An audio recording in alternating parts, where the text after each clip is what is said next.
ایک روز میں کھانا بنا رہی تھی کہ دستک ہوئی۔ دروازہ کھولا تو میرے شوہر حمید سامنے کھڑے تھے۔ ساتھ ایک اور شخص بھی تھا۔ مجھے دیکھ کر وہ دروازے کی اوٹ میں ہو گیا۔ تبھی میرے شوہر بولے، آج دفتر سے جلدی آنا ہو گیا، اچانک مہمان آ گیا، کیا کھانا تیار کیا ہے؟ جی تیار ہے، تقریباً یہ کہہ کر میں باورچی خانے میں چلی گئی اور حمید دوست کو لے کر بیٹھک میں جا بیٹھے۔ انہوں نے کھانا کھا کر مہمان کو بیٹھک میں پڑی چارپائی پر آرام کرنے کو کہا اور مجھے اس دوست کے بارے میں بتایا کہ فیروز میرے بچپن کا دوست ہے، آج کل برے حالات کا شکار ہے تو اب میرے پاس آیا ہے۔ یہاں نہ تو اس کے رہنے کا ٹھکانہ ہے اور نہ ہی روزگار۔ میں پریشان ہوں کہ اس کو کہاں ٹھہراؤں۔ بیٹھک میں ٹھہرا لیجیے، میں نے شوہر کو پریشان دیکھ کر کہا۔ وہ بھی ایک طرح سے رضامندی لینا چاہ رہے تھے کیونکہ مہمان کے کھانے کا انتظام تو مجھے ہی کرنا تھا۔ حمید پرسکون ہو گئے اور بولے کہ میں نے اسے تسلی دے دی ہے کہ جب تک یہاں تمہارے روزگار کا بندوبست نہیں ہو جاتا تب تک کہیں جانے کی ضرورت نہیں ہے، میرے پاس رہ جاؤ، رہنے کا ٹھکانہ، روزگار سب اللہ کی مہربانی سے ہو جائے گا۔ حمید نے گھر کی بیٹھک فیروز کے لیے خالی کر دی اور میں صبح و شام کھانا پکا کر بھجوانے لگی۔ 2 ماہ یہ شخص ہمارے گھر مہمان رہا۔ کچھ اس کو بے فکری اور سکون میسر آیا تو دل جمی سے نوکری کی تلاش شروع کی۔ حمید بھی اپنے جاننے والوں سے کہتے کہ میرے دوست فیروز کو ملازمت کی ضرورت ہے، کوئی سلسلہ بنے تو مدد کرنا۔ آخر اس کی کوششیں رنگ لائیں اور فیروز کو ایک محکمے میں مناسب نوکری مل گئی۔ مالی محتاجی دور ہو گئی تو وہ رہنے کا ٹھکانہ ڈھونڈنے لگا۔ تبھی حمید نے اپنی مکان مالکن سے تذکرہ کیا۔ ہمارے برابر والا مکان خالی پڑا تھا، اس عورت نے یہ گھر فیروز کو مناسب کرائے پر دے دیا، یوں اب وہ ہمارا پڑوسی بن گیا۔ اس کے پڑوس میں خود مکان مالکن کی رہائش تھی۔ سب کچھ تو ہو گیا تھا لیکن اب ایک مسئلہ اسے یہ درپیش تھا کہ اسے کھانا بنا کر دینے والا کوئی نہ تھا۔ میں بھی چاہتی تھی کہ وہ اپنا کوئی انتظام کر لے۔ وہ بھی تکلف محسوس کرنے لگا تھا، کہتا تھا کہ بھابی نے بہت ہی تکلیف اٹھائی ہے، مزید ان کو زحمت نہیں دینا چاہتا۔ آخر حمید نے مشورہ دیا کہ فیروز میاں شادی کر لو، کب تک کوئی تم کو کھانا کھلائے گا اور کب تک ہوٹل کا مضر صحت کھانا کھاؤ گے؟ اس پر وہ ہنس دیا، بولا حمید یار میرا کون ہے جو میری شادی کرائے گا؟ بھائی یہ تو وہی بات ہوئی نا، 9 من تیل ہوگا اور نہ رادھا ناچے گی۔ انہی دنوں میری چھوٹی بہن علاج کی خاطر گاؤں سے ہمارے گھر آئی ہوئی تھی، وہ کچھ عرصے سے بیمار رہتی تھی۔ حمید نے مجھ سے ذکر کیا کہ تم کہو تو میں فیروز سے بات کروں، پہلے اپنی ماں سے صلاح کر لے، وہ مان جائیں تو روشن کی شادی فیروز سے ہو سکتی ہے۔ لیکن مجھے تو نہیں خبر کہ آپ کا دوست کیسا آدمی ہے۔ ارے بھائی نہایت شریف آدمی ہے، ہم بچپن سے ساتھ کھیلے ہیں، آگے پیچھے کوئی نہیں ہے، 2 ماہ میں تو تم نے بھی اس کو جانچ رکھا ہے، کوئی بری عادت بھی نہیں ہے۔ ٹھیک ہے میں امی اور بہن سے بات کرتی ہوں، تم بعد میں دوست سے بات کرنا۔ میں نے ماں سے بات کی، وہ بولی کہ کون ماں نہیں چاہتی کہ اس کی لڑکی وقت پر بیاہی نہ جائے، تم کو پتہ تو ہے کہ 2 ماہ سے تمہاری بہن کو کچھ علیل رہنے لگی ہے، تبھی یہاں لائی ہوں، یہاں پہلے یہ ٹھیک ہو جائے۔ ہاں ماں، علاج ہوگا تو ٹھیک ہو جائے گی، آپ نے آخر اس سے بیاہنا تو ہے، پھر تم اور حمید خود سوچ سمجھ کر رشتہ طے کر لو، ہمارے مالی حالات کا بھی تم لوگوں کو علم ہے، اس کی آپ فکر نہ کریں، آپ رضامند ہیں تو میں حمید سے بات کر لیتی ہوں۔ یوں میں نے حمید اور انہوں نے فیروز سے اس کے رشتے کی بات کی۔ جواب میں فیروز چپ رہا۔ اس چپ کا مطلب، یار میری سالی دیکھی بھالی ہے، اپنے گھر کی لڑکی ہے، اگر تم شادی کرنا چاہتے ہو تو منڈی ہلا دو، تیرا گھر آباد ہو جائے گا اور کھانے پینے کی مشکلات سے بھی نجات ہو جائے گی۔ فیروز نے کہا، جو تم بہتر سمجھو، مجھے منظور ہے، اب تم ہی میرے بھائی بھی ہو اور دوست بھی۔ بات اتنی جلدی بن جائے گی مجھے گمان بھی نہ تھا کہ کل تک جو مہمان ہے اب ہمارے گھر کا ایک فرد بننے والا ہے۔ فیروز نے حمید سے یہ بھی کہا کہ میرے مالی حالت تم سے پوشیدہ نہیں ہے، ابھی میری نوکری لگی ہے، اس کی تم فکر مت کرو اور وہ سب انتظام ہو جائے گا، تم رضامند ہو تو پھر میں ساس اور سالی سے بات کر لیتا ہوں۔ یوں فیروز کی شادی میری بہن روشن سے ہو گئی۔ زیور کپڑا سب میں نے اپنی طرف سے بہن کو دے دیا تھا کیونکہ فیروز کے پاس بری اور زیور کی رقم بھی نہ تھی۔ لڑکے کی طرف سے شادی کا خرچہ بھی ہم نے کیا۔ مجھے یقین تھا کہ روشن شادی کے بعد خوشی ملنے سے ٹھیک ہو جائے گی، کیونکہ اس کی شادی کی عمر نکلی جا رہی تھی اور میرے والدین کے مالی حالات درست نہ ہونے کے سبب کوئی اچھا رشتہ بھی نہیں مل رہا تھا۔ اس صورتحال میں اکثر لڑکیاں ناامید ہو کر بیمار ہو جاتی ہیں اور اس کی بیماری کسی کی سمجھ میں بھی نہیں آتی۔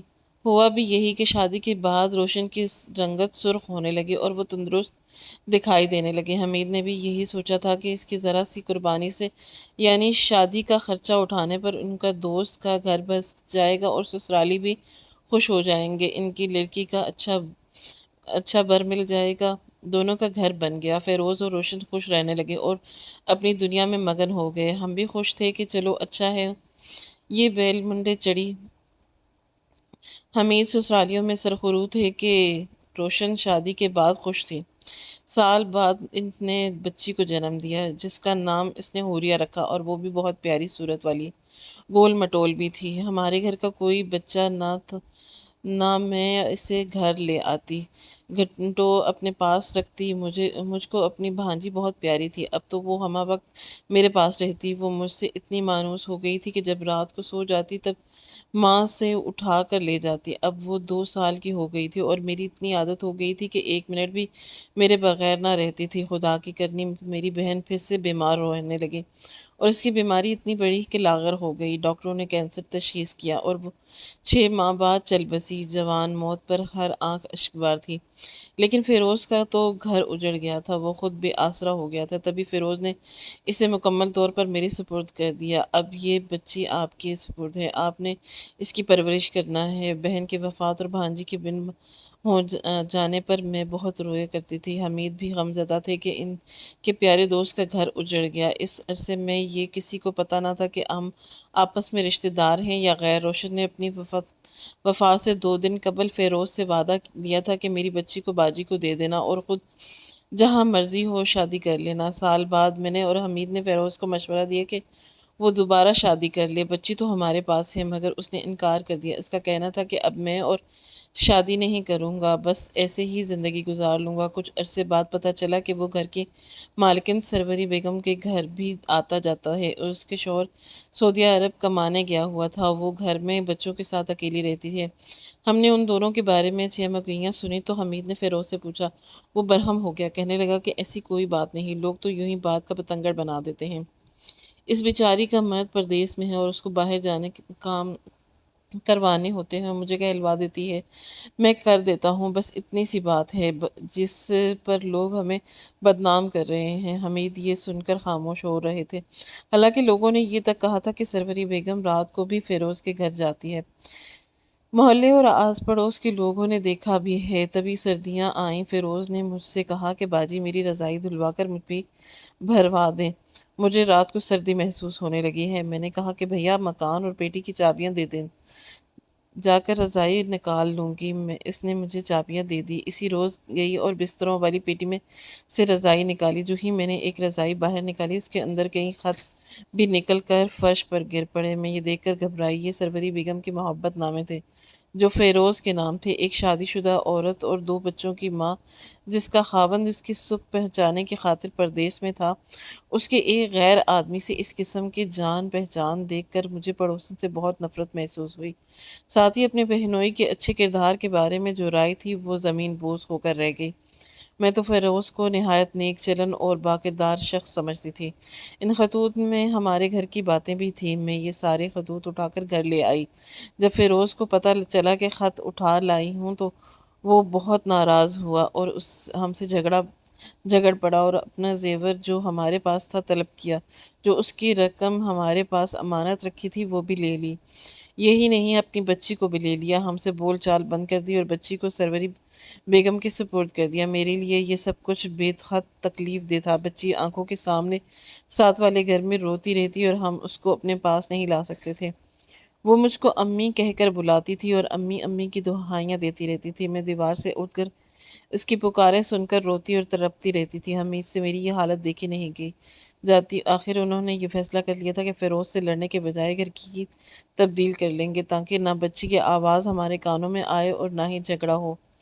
ہمارا صرف یہی قصور تھا کہ ہم نے فیروز کو سمجھایا تھا کہ وہ ایک غیر عورت سے غلط مراسم نہ رکھے، کیونکہ یہ بری بات ہے اور بری باتوں کا انجام برا ہی ہوتا ہے۔ بس ہماری یہی نصیحت اس کو ہم نے بروقت فروخت کر گئی۔ جس دن ہم گھر چھوڑ کر جا رہے تھے سارا محلہ اکٹھا ہو گیا۔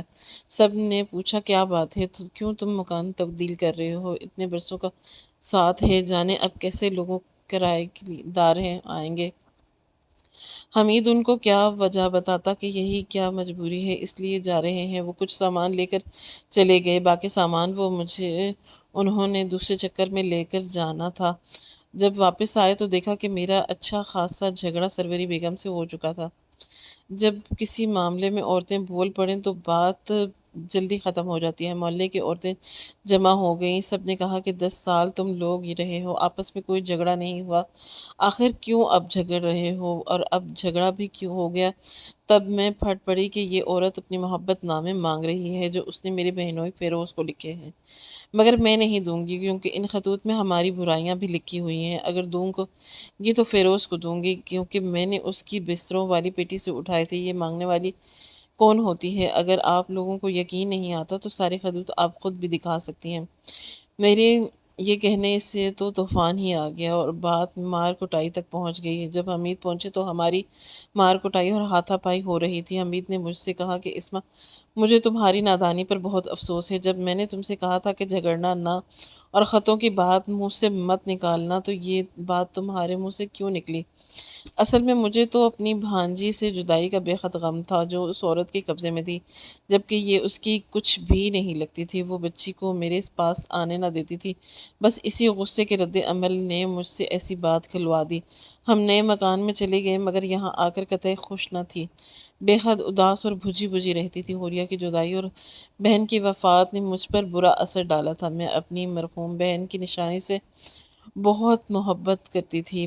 چند ماہ تو میں نے اسی غم میں گھلتی رہی، پھر آخر ضبط نہ کر سکی، تبھی ایک روز اپنے پرانے محلے چلی گئی۔ جو ہی رکشہ پرانے گھر کے قریب رکا، حوریہ جو باہر کھڑی تھی اس نے مجھے پہچان لیا اور امی کہتی دوڑتی ہوئی آ کر رکشے میں چڑھ کر بیٹھ گئی۔ اس کی والہانہ محبت سے بے قابو ہو کر مجھے جانے کیا سوجی کہ دل پر قابو نہ رہا اور آنن فانن اسی رکشے میں اپنے ساتھ گھر لے آئی۔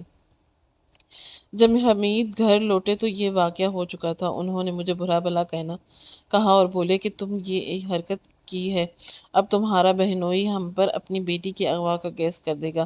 میں تو بچی کی محبت میں اٹھا لائی تھی مگر فیروز بھاگ دوڑ میں لگ گیا، کیونکہ آس پڑوس کی عورتیں بھی دیکھ رہی تھیں کہ میں فیروز کی بیٹی کو رکشے میں بٹھا کر لے کے جا رہی تھی۔ بس میرے بہنوئی نے ہم پر بچی کے اغوا کا کیس کر دیا۔ تبھی حمید بھاگے ہوئے اس کے پاس گئے اور کہا کہ ایسا نہ کرو، میری بیوی محبت سے مجبور ہو کر بھانجی کو ذرا دیر کے لیے لے آئی ہے، میں خود ابھی اسے واپس پہنچانے آ رہا ہوں، تم پریشان نہ ہو، نہ بات تھانے تک لے جاؤ مگر وہ بضد کہ تھانے چلو، بات وہیں ہوگی۔ بڑی مشکل سے حمید نے اس کی بات رکھا، آئندہ ایسا نہ ہوگا، کل صبح ہی ہم تمہاری اس بچی کو تمہارے حوالے کر دیں گے۔ اس نے کہا کہ ٹھیک ہے، تم بچی کو 1-2 دن رکھ لو تاکہ میں کیس کو ختم کروا دوں۔ اور 2 دن گزرے تھے کہ دوپہر کے وقت جب حمید دفتر سے آئے تھے کہ دروازے پر دستک ہوئی۔ انہوں نے دروازہ کھولا اور دیکھا کہ فیروز بہت ہی گھبرایا ہوا کھڑا تھا، تب تن پر لباس بھی موزوں نہیں تھا، نہ پاؤں میں چپل۔ حمید کی اس حالت کے پر حیران رہ گئے۔ پوچھا کیا ہوا، خیریت تو ہے؟ خیریت نہیں ہے، فیروز نے جواب دیا۔ تم ٹھیک کہتے کہ ایک برے کا انجام برا ہی ہوتا ہے، میں پھنس گیا ہوں، مجھے اب صرف تم ہی بچا سکتے ہو۔ حمید اس کے اندر لے آیا، پانی پلایا اور اپنے کپڑے دیے اور تسلی بھی کی کہ جو کچھ ہوا اس سے قطع نظر میں تمہاری ہر طرح سے مدد کروں گا، بتاؤ تو صحیح بات کیا ہے۔ فیروز نے بتایا کہ آج دوپہر میں سروری کے ساتھ اپنے گھر میں موجود تھا، اچانک بغیر اطلاع اس کا شوہر گھر میں آ گیا۔ میں نے دروازے کی کنڈی صحیح طرح نہیں لگائی تھی، وہ صحن میں سے ہوتا ہوا ہمارے کمرے کے ہمارے سروں پر آ پہنچا۔ ہم تو بے خوف بیٹھے تھے کہ اس کا شوہر باہر ملک ہوتا ہے، اب یہ اچانک آفت نازل ہوئی تو ہمارے دماغ سن ہو گئے۔ دراصل وہ بغیر اطلاع کے آ گیا۔ گھر پہنچا تو اس کے بچوں نے بتایا کہ ماں ساتھ والے مکان میں انکل فیروز سے ملنے گئی ہے۔ بچوں کو خبر تھی کہ وہ اکثر دوپہر میرے گھر آ جاتی تھی اور ان سے کہتی تھی کہ گھر کا دروازہ دھیان رکھنا بھی مت نکلنا۔ جب اس شخص نے اپنی بیوی کو میرے بہت قریب دیکھا تو چراغاں ہو گیا۔ میں تو وہاں سے کسی طرح بچ نکلا، میں کامیاب ہو گیا، لیکن اس نے پتہ نہیں اپنی بیوی کو کتنا مارا کہ محلے والے اکٹھے ہو گئے تھے۔ میں تو اس جگہ جانے سے بھی ڈرتا ہوں۔ میرے مکان کا دروازہ کھلا پڑا تھا۔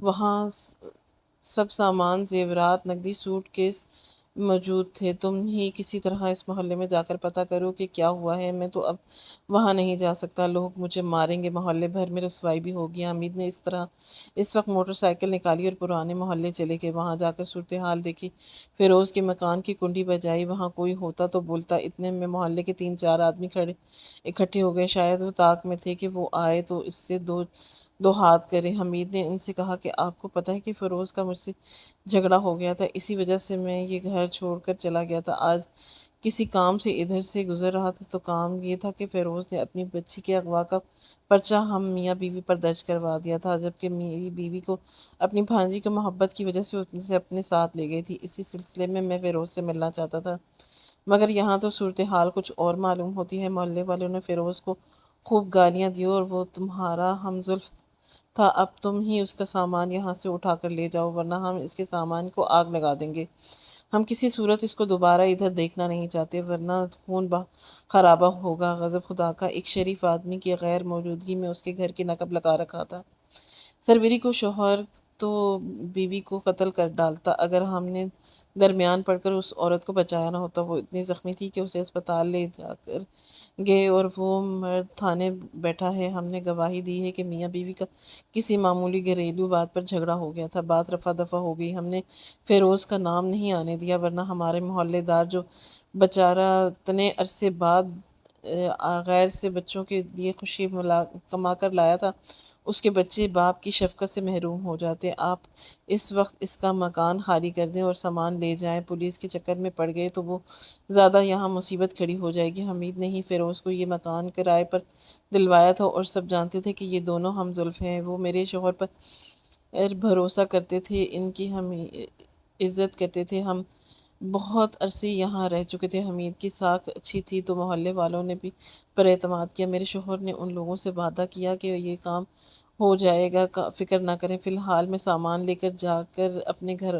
امانتاً رکھ لیتا ہوں اور فیروز بھی ادھر اب نہیں آئے گا۔ اچھا ہوا آپ لوگوں نے پولیس میں ایسا بیان نہ دیا کہ ہماری عزت رکھ لی، ورنہ تو سچ کہوں کہ ساتھ گھن بھی پستا ہے۔ اس طرح کچھ معزز محلے داروں کی موجودگی میں حمید نے فیروز کا سامان اٹھایا اور رسید بھی لکھ کر دی کہ تاکہ معاملہ رفع دفع ہو جائے، اور اس کے بعد وہ بھی اس محلے میں نہیں گئے۔ فیروز نے تو خود کو کافی عرصے روپوش رکھا، نے سروری کے شوہر معاف کر دیا یا طلاق تھما دی، لیکن اس واقعے سے فیروز کے مزاج کو ٹھکانے لگ گئے، برائی سے توبہ کر لی اور اپنی بیٹی کو ہمارے سپرد کر دیا۔